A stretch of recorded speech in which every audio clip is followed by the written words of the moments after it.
Bom, meu nome é Ângela, tá? Eu nasci em 30 de janeiro de 1955, em São José dos Campos, São Paulo. Meu pai era professor do ITA, tá? Casou em 54 com a minha mãe e eu nasci lá no ITA, dentro da maternidade ali, do hospital que eles tinham ali dentro do próprio centro de tecnologia, né? E eu sou paulista de nascimento, mas carioca pelo tempo que eu moro no Rio de Janeiro. É muito tempo. Eu moro aqui desde 64, né? Até o que a gente chamava de colegial, que era o clássico ou científico, eu estudei em colégios de freira, e fui fazer o clássico, o curso clássico, no Colégio Anglo-Americano, ali em Botafogo. Já viu o choque, né, que eu tive de sair daquela educação de freira, né, que não pode nada, tem que ser tudo muito direitinho, para o anglo-americano, que era um colégio misto, o professor entrava na sala, ninguém percebia que o professor estava dentro da sala, mas foi bom, foi uma época boa.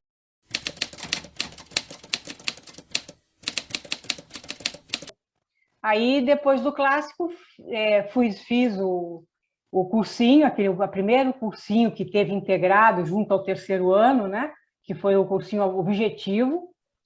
Passei, né, na faculdade, foi o primeiro ano que a Faculdade de Museologia entrou pelo Sesgran Rio. As aulas eram dadas ali no Museu Histórico Nacional, na parte de trás ali do museu.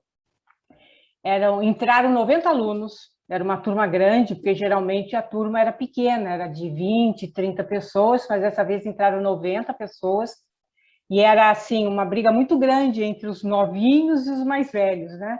Eles não se conformavam que nós, os mais novinhos, quase não estudávamos, eles achavam que a gente não estudava, né?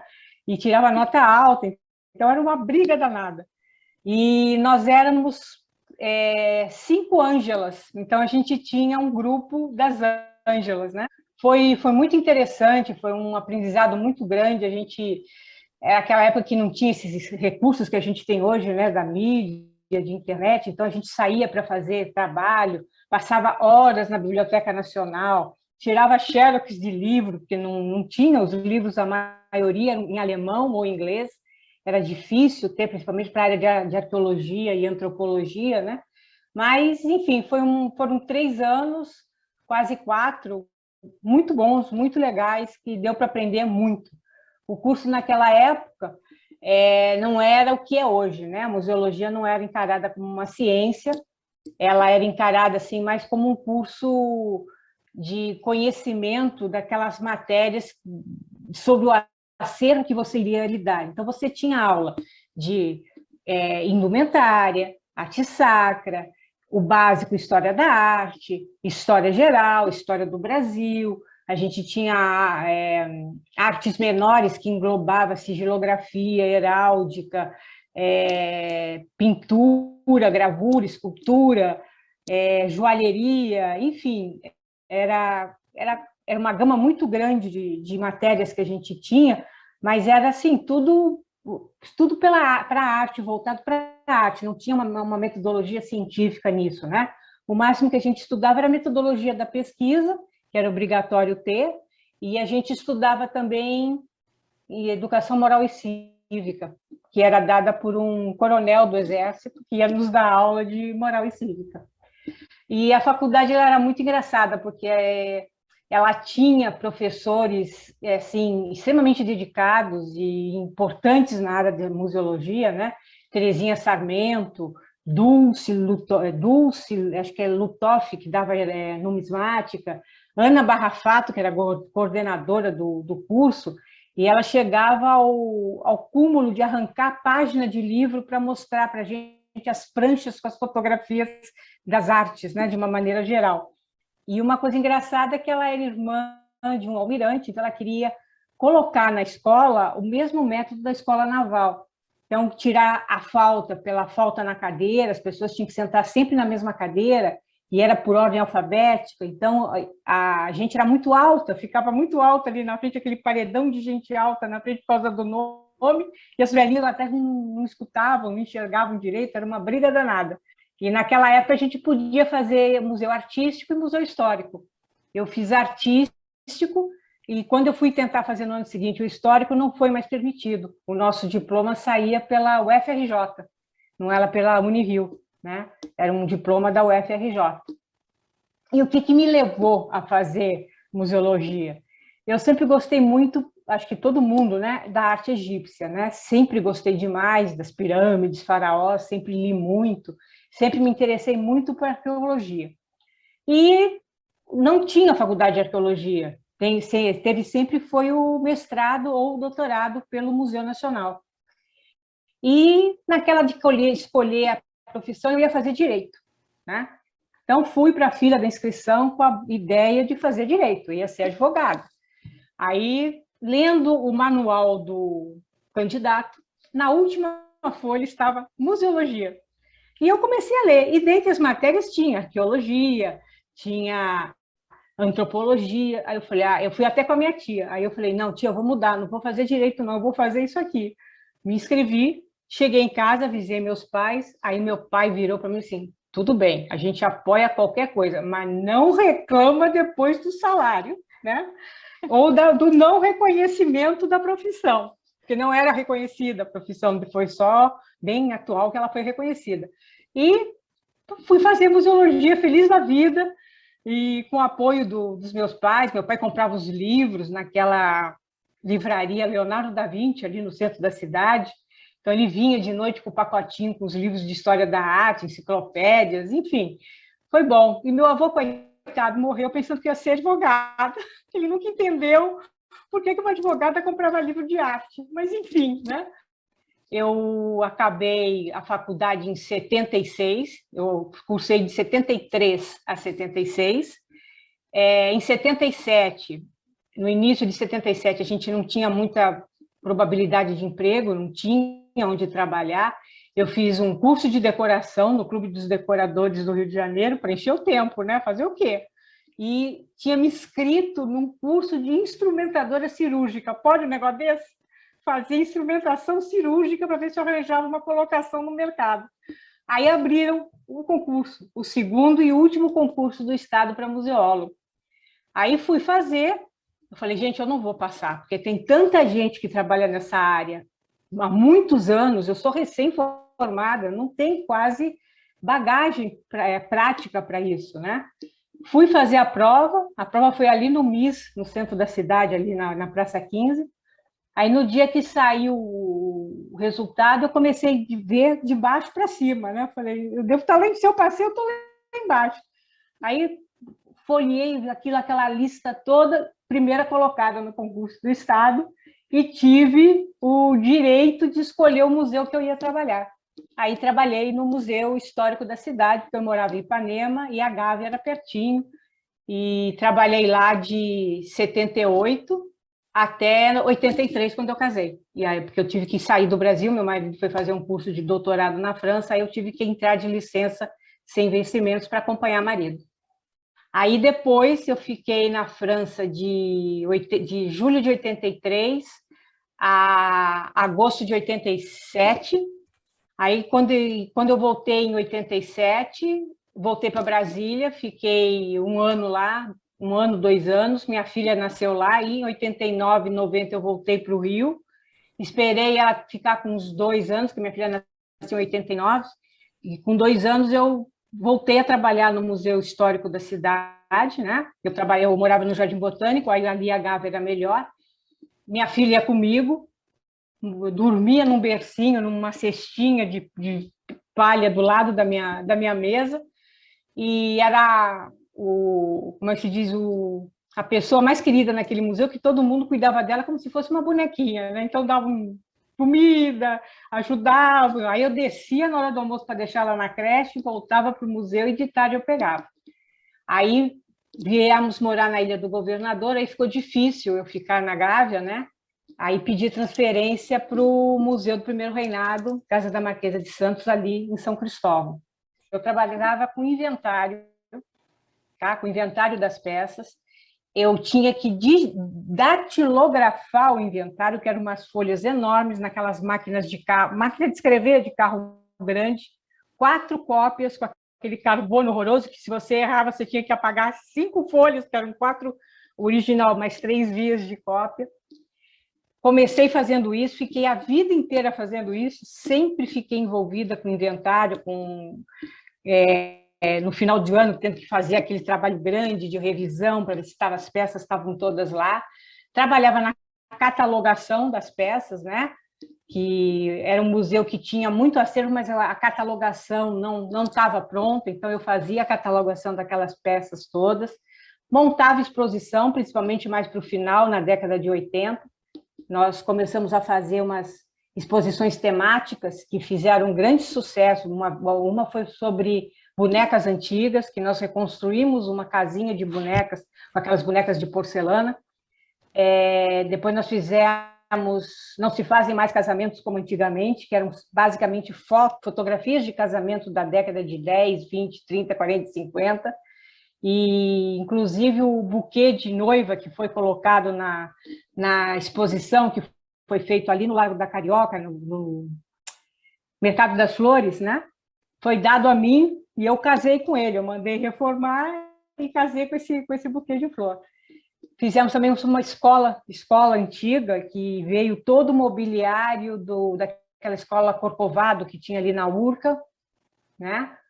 E, enfim, foram a farmácia do Rio Antigo, que nós entramos em contato com a Granado, e com o laboratório laboratório Gifone, que nos doou muitas coisas, muitas peças que hoje estão lá.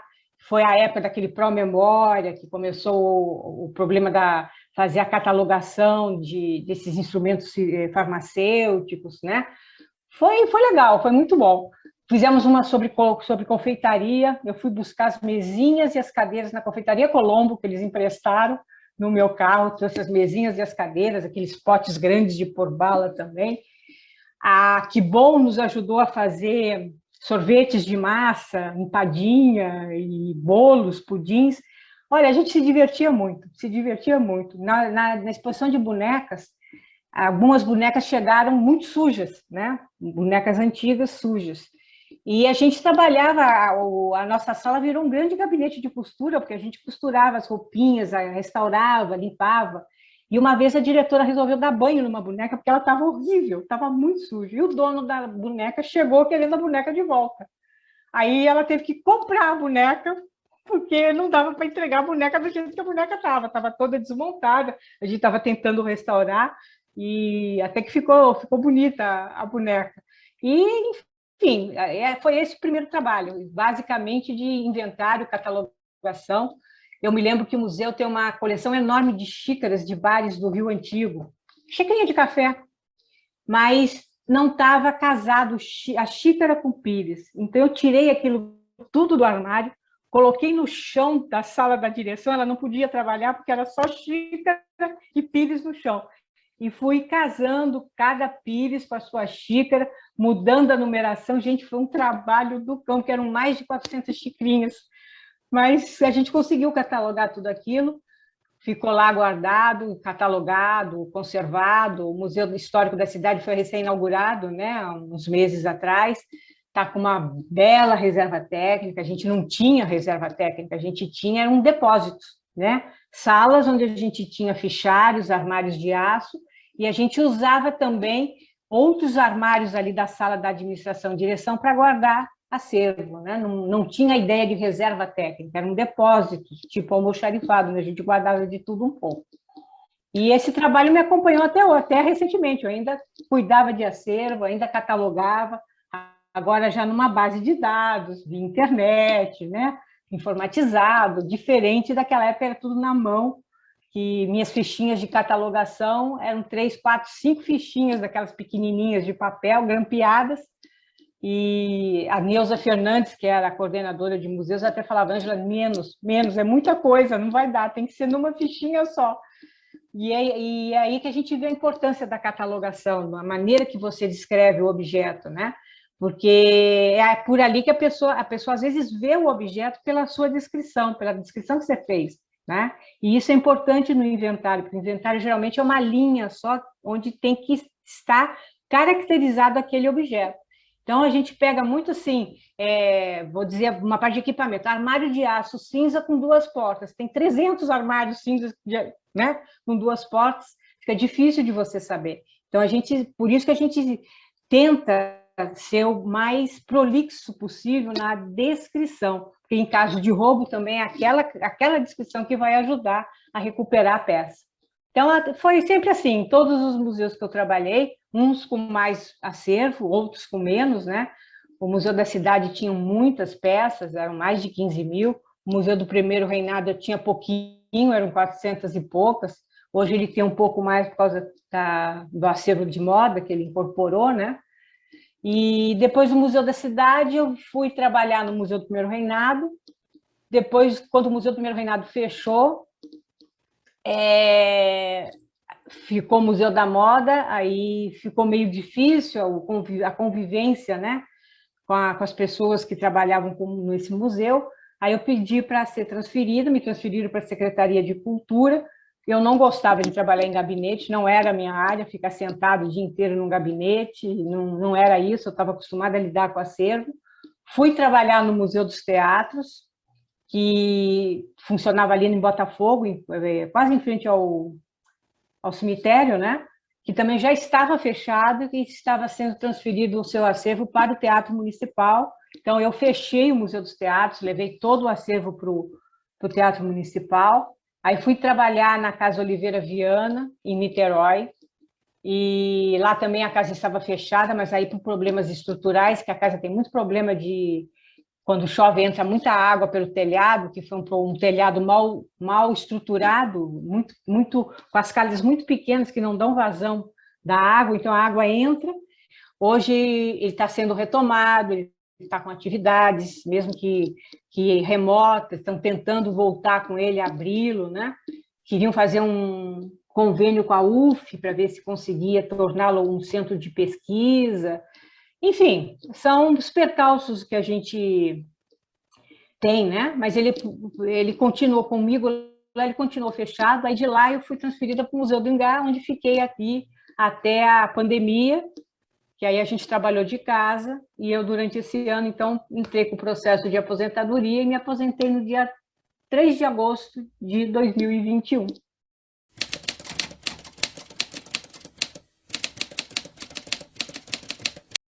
No início, né, quando eu comecei em 78, não se tinha computador, não se tinha nada disso, né?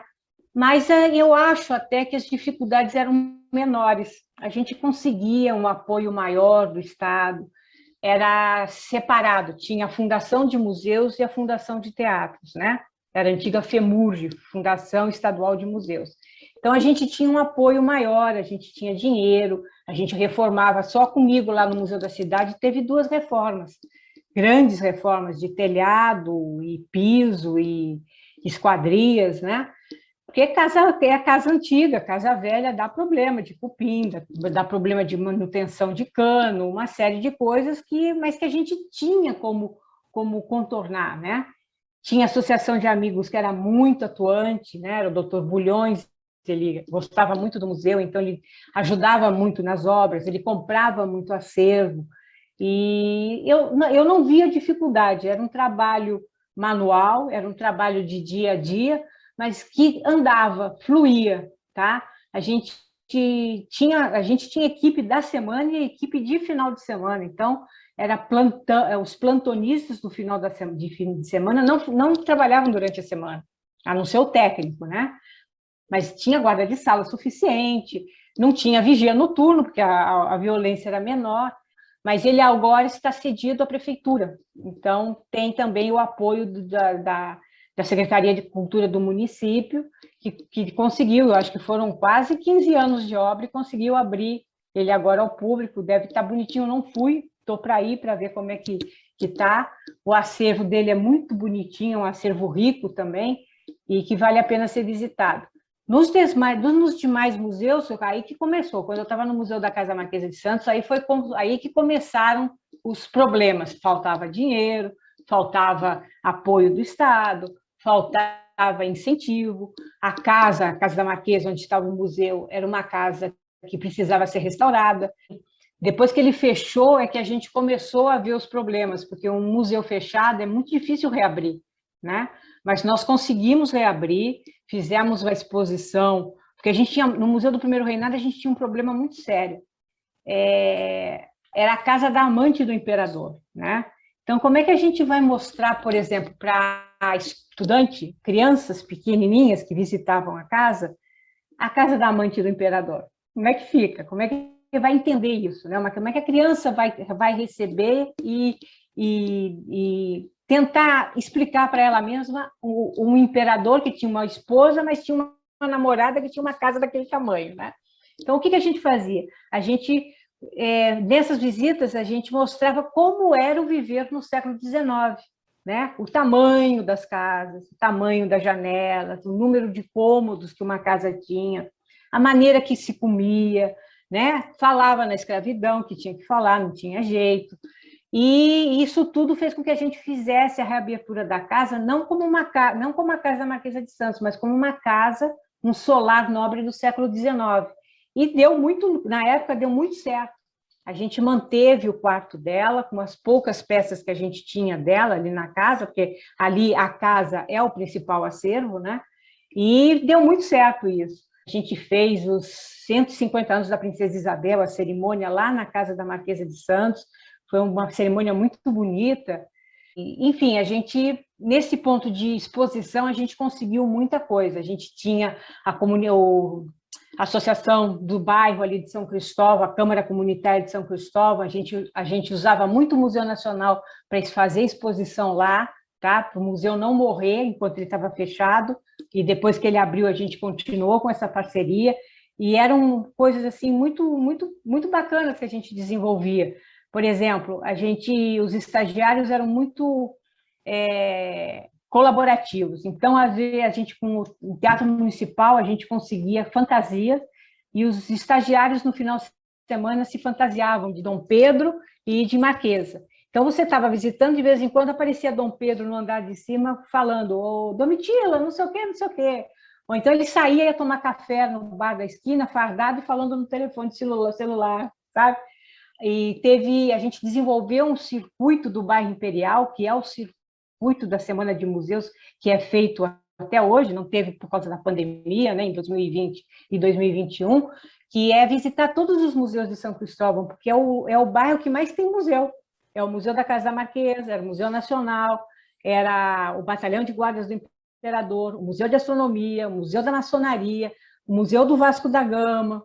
Então, é muito museu num circuito pequeno, que dava para a gente desenvolver. A gente tinha ajuda da prefeitura com os ônibus adaptados para deficiente, a gente tinha as visitas com libras, a gente tinha guia para pessoas com deficiência visual. Então, foi um projeto que a gente desenvolveu que deu muito certo também. A gente colocava no bairro, no sábado e no domingo da Semana de Museus, 10, 15 mil pessoas.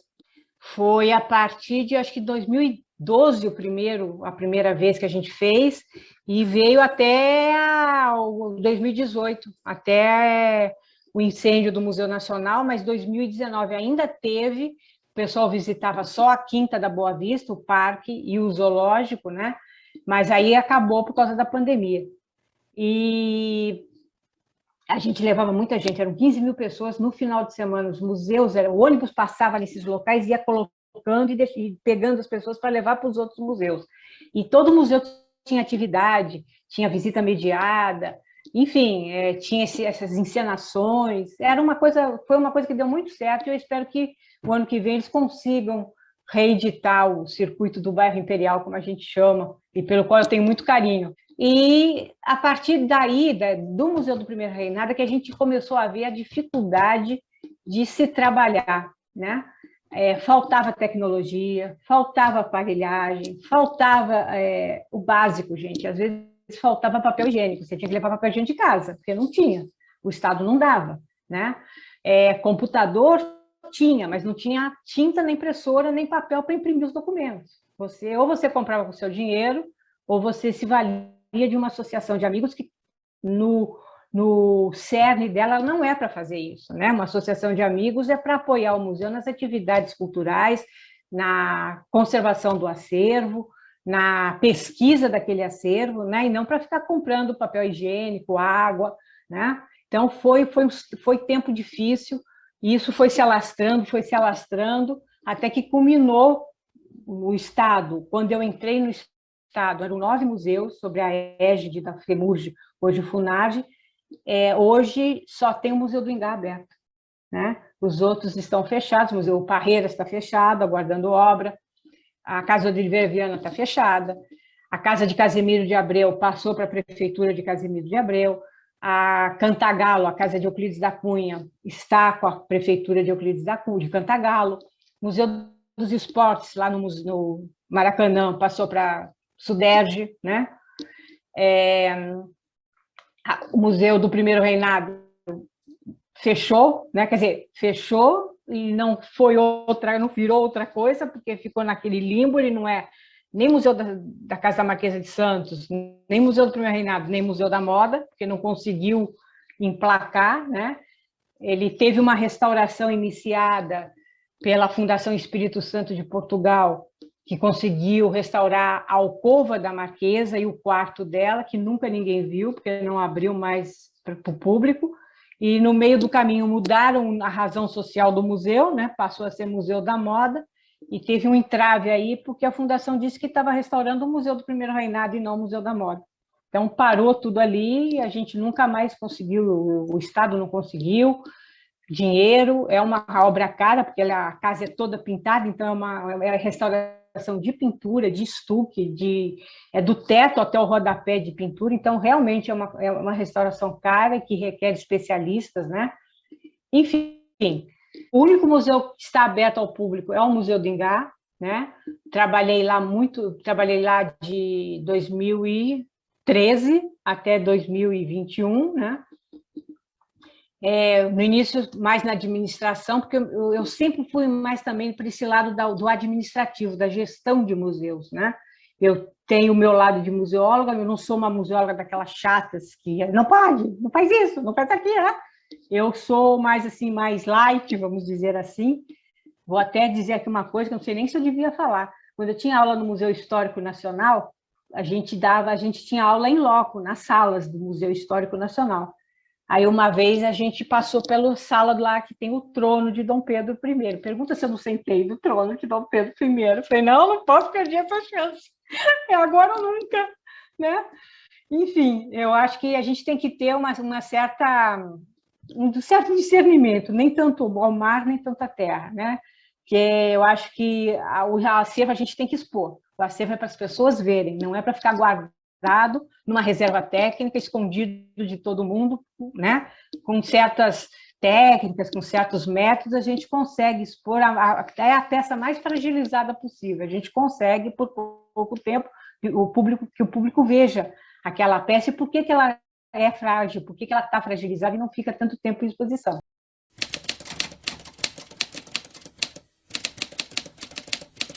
Quando eu entrei lá no Museu de História da Cidade, o ano que eu entrei, em 78, eu tinha um mês de casa, resolveram mexer no armário que servia de reserva técnica e descobriram que tinham sumido uns reloginhos de algibeira. Então, com um mês de contratado, eu fui parar na delegacia, né, para fazer depoimento. Sumiu, ninguém sabe a época que aquilo sumiu, porque não fazia aquela conferência anual, né? Então, aí eu me lembro até que o delegado disse, não, esse negócio de museu não dá certo, não, devíamos colocar todos no mesmo prédio, porque aí dá para cuidar direito de todo mundo, fica todo mundo no mesmo prédio e ninguém fica perdido pela cidade, que é muita coisa para olhar.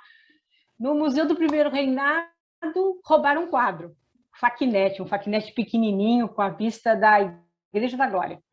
E esse fato foi muito engraçado, porque veio um senhor se dizendo editor de uma revista de Portugal, o sobrenome dele ele é Sardinha.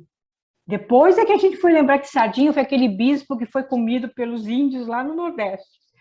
E ele veio, falou que queria fazer uma reportagem sobre o museu, tal, e eu fiz a visita guiada com ele, e depois eu deixei à vontade. E nesse de deixar à vontade, só com o pessoal olhando, os guardas de sala, ele roubou um faquinete pequenininho.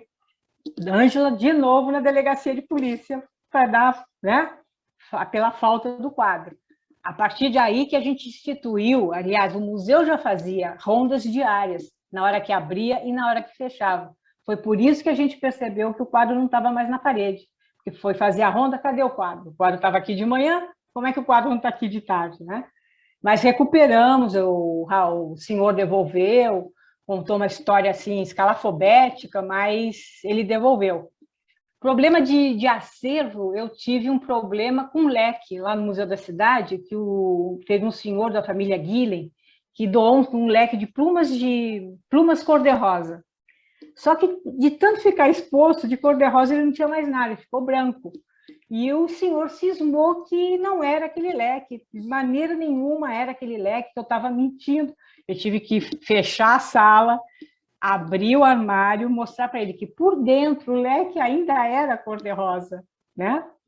Outro problema foi uma gincana que resolveram fazer no Rio de Janeiro, aquela Rádio Cidade, e as pessoas queriam um acervo emprestado para levar para a gincana, gente. Foi um problema sério. Um problema sério a gente tentar explicar que a gente não podia tirar a peça do museu para levar para a rádio, tá entendendo? Porque eles deram como pista o museu, que tinha aquela peça lá no museu, né? Isso foi no Museu da Cidade. No Museu do Primeiro Reinado, foi só esse quadro. Agora, a gente tinha, assim, algumas coisas engraçadas que aconteciam, porque a gente tinha o tal do túnel, né? Então, por exemplo, pessoas sensitivas não conseguiam chegar perto daquele túnel de maneira nenhuma. E muita gente diz que via a Marquesa ali dentro, que via Dom Pedro.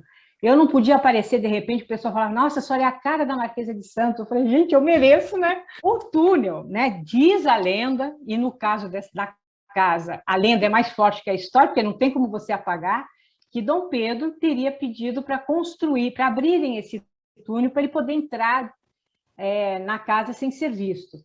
Mas uma pessoa que refaz um palacete, né? Porque a casa era só de um andar, ele comprou e mandou apalacetar, como a gente fala, né? Fazer os 2 andares. O luxo que era, todo mundo sabia que a Marquesa era ateuda e manteúda da hora, né? Da vez, vamos dizer assim. Ele tinha um gabinete de trabalho na casa, o Salão da Águia, que tinha uma águia no teto, porque ele era fã de Napoleão, né? Napoleão que pôs a família dele para correr lá de Portugal, ele era fã de Napoleão. Então, iam ministros, todo o corpo diplomático, todo o clero, eles iam na casa, eles frequentavam a casa, então ele não precisava de túnel, né? E existe realmente, foi feita na década de 70, numa das reformas, uma pequena escavação, e descobriu-se, andaram 30 metros por baixo ali da casa, mas acharam melhor parar porque podia abalar as estruturas da casa. Mas não ia, a gente não pode dizer que aquilo era um túnel que levava à Quinta da Boa Vista. Na Quinta da Boa Vista tem várias saídas de túnel, né? Mas que também nenhum deles foi feita a escavação para ver se chegavam até a casa. Eu uma vez assisti uma palestra na UF sobre escravidão e tinha um dos donos da casa da Marquesa de Santos, o Souza Breves, ele era traficante de escravos depois da lei que proibia o tráfico negreiro. E os navios dele chegavam ali em Paraty, né?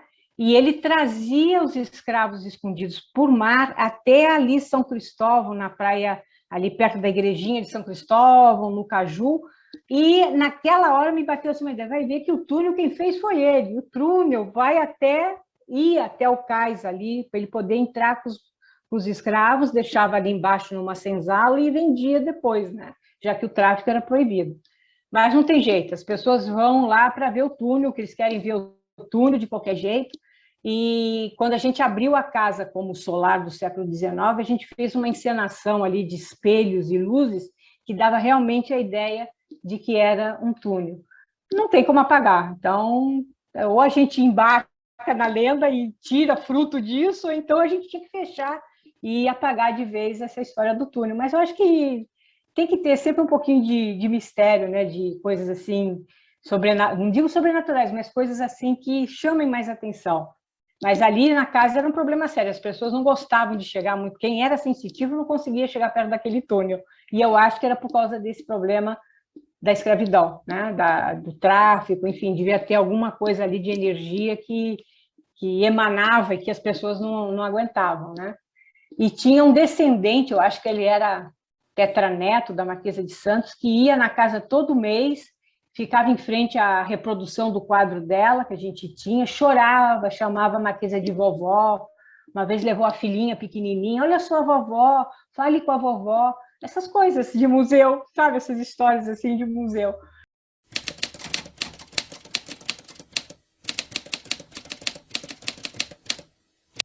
Nós tivemos aqui no Rio de Janeiro, né? A gente teve uma grande perda quando a FEMURG se uniu à FUNTERJ, né? Que é a Fundação de Museus com a Fundação dos Teatros, então criou a FUNARJ. A partir daí, os museus ficaram muito relegados a um segundo, terceiro plano, porque não dá lucro, o museu não dá lucro, dá um gasto danado, porque os edifícios são edifícios velhos que precisam de uma manutenção constante, e teatro não, teatro dá bilheteria, dá lucro, então o dinheiro todo é aplicado nos teatros e os museus perderam muito, tanto é que só tem um aberto ao público da maneira como deve ser aberto. Mesmo assim, ainda deixa um pouco a desejar, mas lá no Legal a gente conseguiu muita coisa. E depois da criação do IBRAM, a gente ganhou muito, né?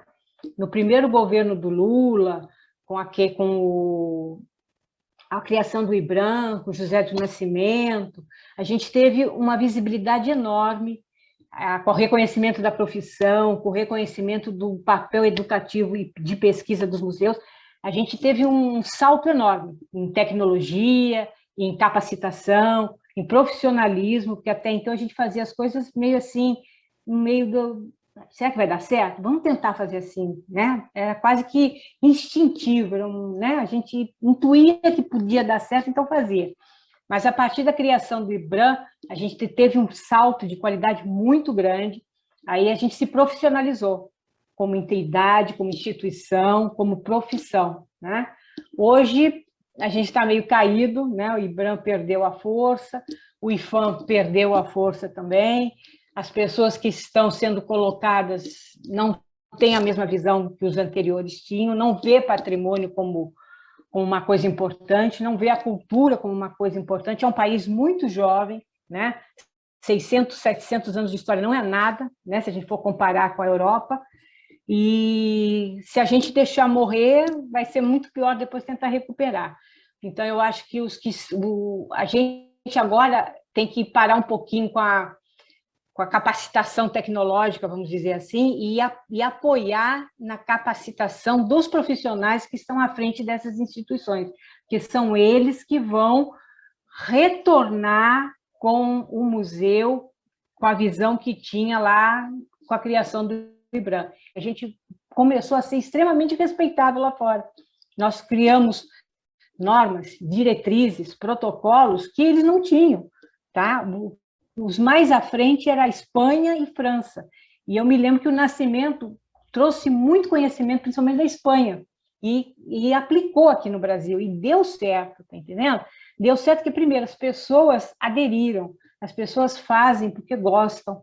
Eu acho que importante é isso, elas fazem, elas trabalham nessa área porque elas gostam do que fazem, gostam de museu, gostam da cultura. Então, é isso que tem que voltar a acender nas pessoas, essa vontade de trabalhar em prol do todo, não do eu, né? Agora, aqui e agora, ou então deixar morrer, deixar, como o delegado queria, pôr os museus todos no mesmo edifício, porque ele não tem problema de segurança, tá entendendo? Ele cuida de todos ao mesmo tempo. Então, não pode ser assim. Eu acho que nós temos muitos museus, grandes, pequenos, um acervo fabuloso pelo Brasil inteiro, né? Tanto acervo físico, como acervo imaterial e como acervo paisagístico, que tem que ser preservado de qualquer maneira, não importa como, né? A Amazônia, gente, eu fui para lá há 2 anos atrás, eu fiquei encantada com aquilo, gente, aquele mundo de árvore, aquele mundo de água, sabe? Aquilo tudo é um museu a céu aberto, não pode deixar fazer o que estão fazendo, não pode deixar queimar, não pode destruir, não pode poluir de maneira nenhuma. Não é porque os outros fizeram que a gente vai fazer igual, né? Vai ter que destruir aquilo tudo? Não, tem que cuidar. Ah, tem riqueza embaixo, dane-se a riqueza embaixo, a gente vive com o que tem. né? Não vai sair esburacando tudo, porque não vai dar certo, né? A gente tem que ter educação patrimonial desde pequenininho nas escolas. A gente tem que ensinar que tem que respeitar, tem que cuidar, porque aquilo é a nossa história. A gente só existe porque aquilo existiu, senão a gente não estaria aqui, né?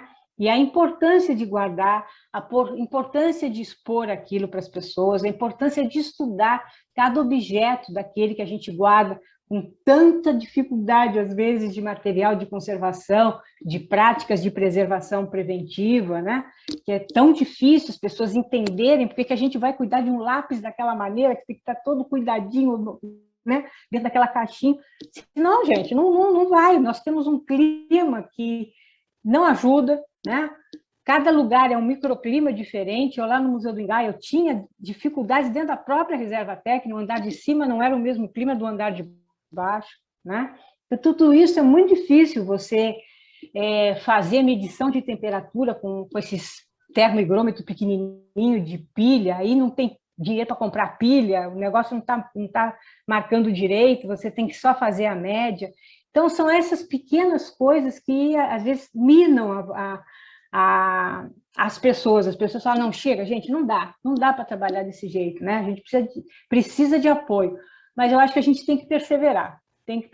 E eu acho que hoje, os poucos museus que existem por causa das perseveranças dos profissionais que neles trabalham. Eu espero, sinceramente, que essa turminha nova que está entrando, que está se formando, entendam isso, sabe? Eu acho que a faculdade de museologia ela tem que cultivar esse lado sensível dos alunos, esse lado perseverante do museólogo, do conservador, da pessoa que preserva aquilo, né? É uma ciência?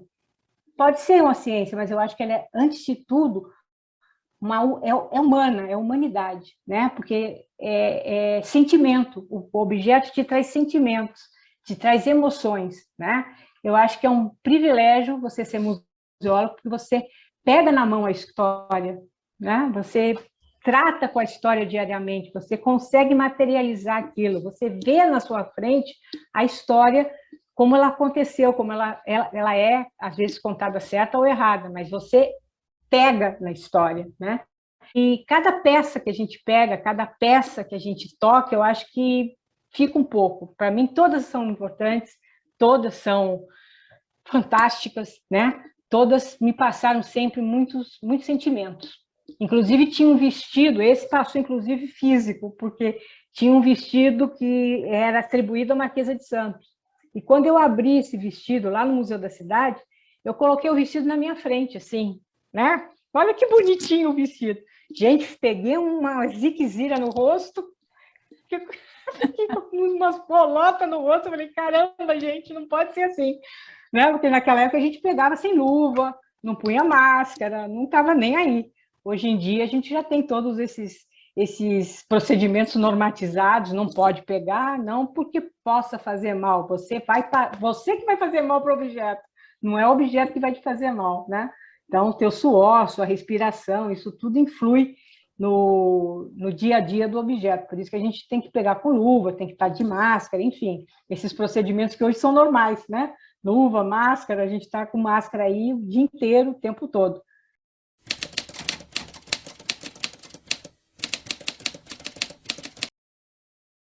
Eu acho que mudou um pouco, né?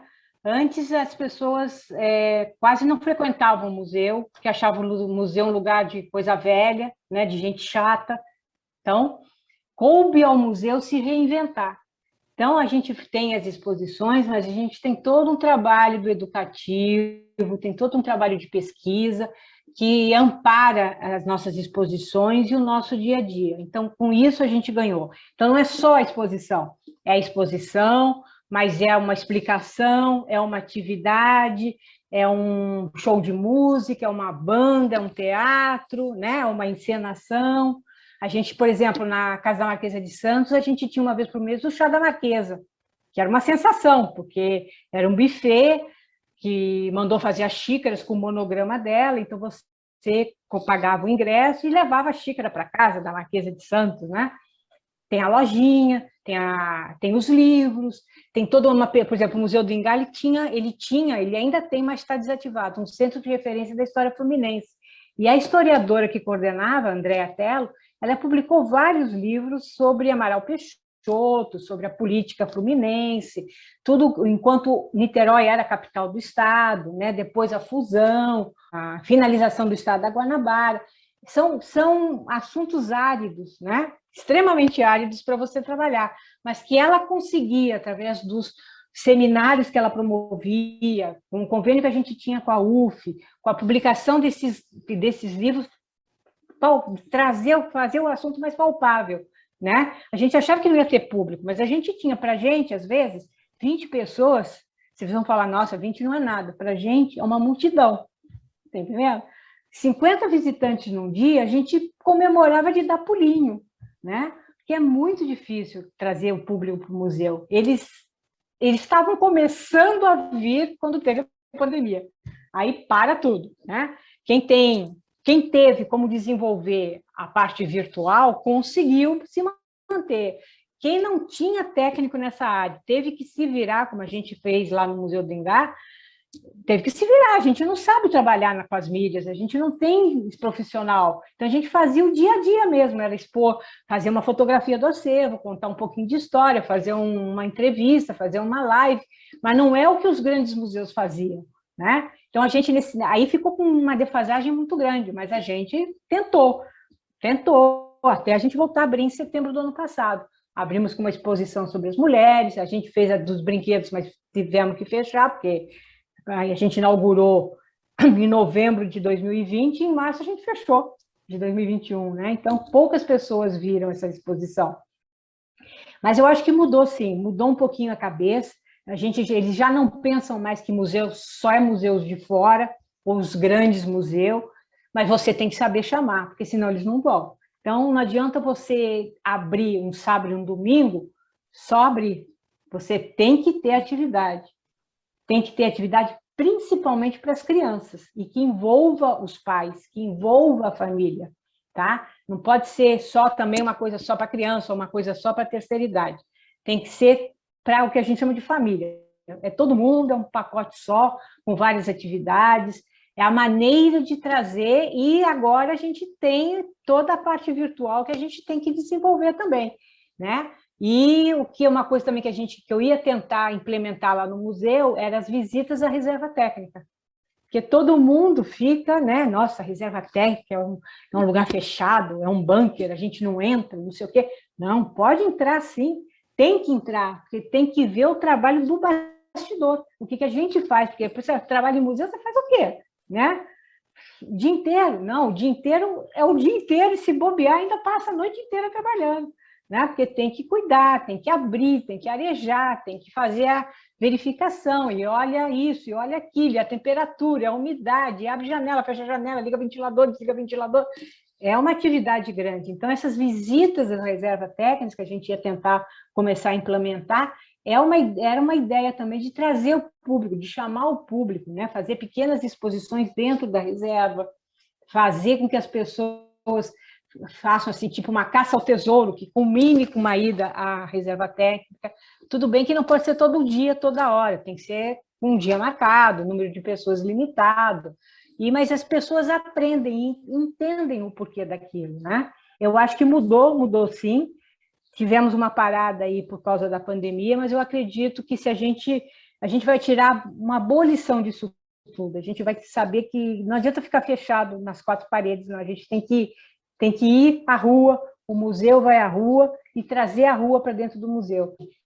Eu acho que você tem que estar mais presente, as pessoas que cuidam da visitação, vamos dizer assim, os guardas de sala, eles têm que se impor, lógico, pelo respeito da profissão deles, que é cuidar do patrimônio, mas eles também têm que ter esse lado humano, né? Saber ajudar, saber como é que conduz uma pessoa com deficiência visual, que não é pegar pelo braço de qualquer jeito, tem toda uma maneira de chegar perto da pessoa e perguntar se ela precisa de orientação, enfim. E isso tudo a gente lá no museu estava tentando fazer, e eu espero que a gente retorne com esses projetos pequenos, mas que trazem grandes frutos para a gente. A gente tinha um projeto de bandas no jardim, uma vez por mês, 9 horas da manhã, tinha uma banda tocada lá, você via que as pessoas acordavam assim meio às 11, né?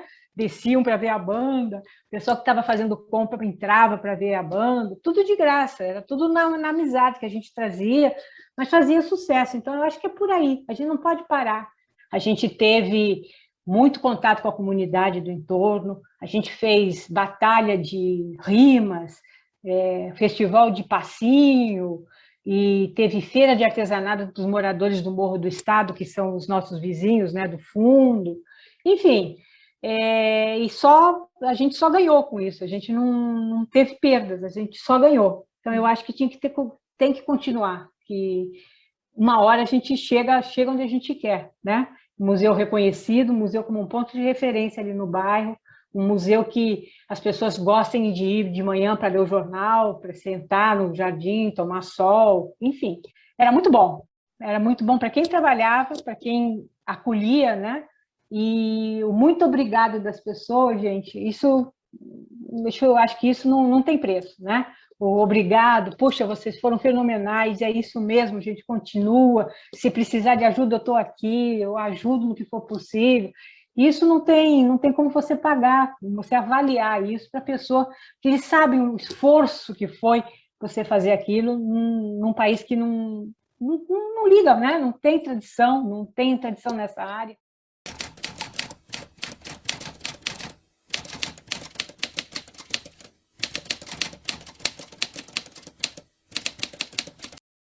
Pode. Não só pode, como deve, né? Eu acho que deve, que aí a gente vai ver o museu de uma outra maneira. Você não vai ver o museu mais como profissional, você vai ver como usuário, né? Então é diferente, a sua visão é diferente. Quando você trabalha, você entra no museu, a primeira coisa que você vai ver é iluminação, segurança, tamanho da legenda, se está isso, se está aquilo. Como visitante, não, você vai usufruir daquilo que ele está tentando te mostrar, né? Eu acho que é uma opção de lazer, sim. Aposentada, continuarei aí. Eu acho que eu vou mais agora que eu não estou trabalhando do que quando eu estava trabalhando, que quando a gente trabalha é mais por obrigação, né? A gente se vê obrigado a ir para ver uma exposição, a maneira como foi exposto, para ver se a gente consegue trazer aquilo para o local de trabalho da gente. E como aposentada, eu tenho 3 coisas que eu quero fazer. Primeiro, acabar o TCC, né? Que eu não consegui acabar ainda do MBA. Depois eu quando morei na França, que eu morei de 83 a 87, eu comecei a fazer curso de História da Arte, a Faculdade de História da Arte, né? Eu queria terminar aqui na UFRJ o curso de História da Arte. E outra coisa que de uns tempos para cá me chamou muita atenção é perícia em obra de arte, né? Fazer a perícia dos quadros.